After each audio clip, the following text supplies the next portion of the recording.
tayo ay nagkatipon sa templo upang italaga ang mga bagong pamunuan ng kagalang-galang na Lohia Dr. Jose Rizal numero 19, nagagawa sa ilalim ng pamamatugot ng Gran Lohia Soberana del Archipiélago Filipino, at kami ay buong pusong nagpapasalamat sa inyo sa pagbibigay lulingning na siyang mga tampok na karangalan ng ating kapatiran.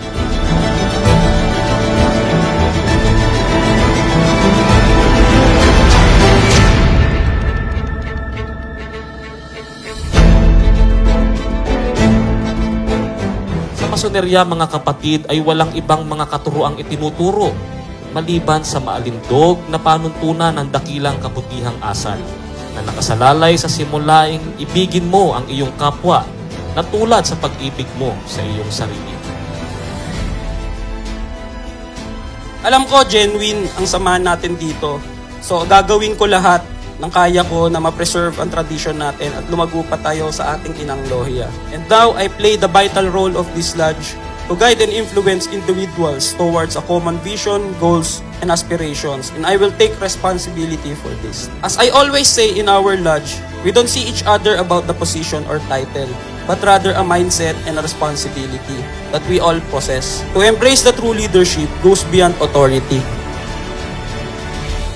Sino mang mahalal ay kailangan ang pagtataglay ng isang katuroang lubos sa mga karunungang mason at maging isang taong tahimik, bihasa at may kabanalan.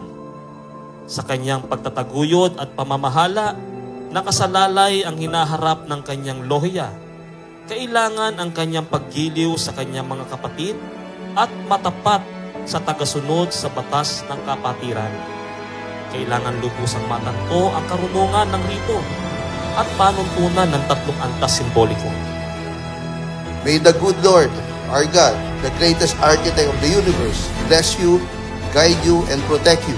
May all your plans be blessed with great opportunities and success. And may we, JP Rizal Lodge, be blessed as a family to be stronger and united.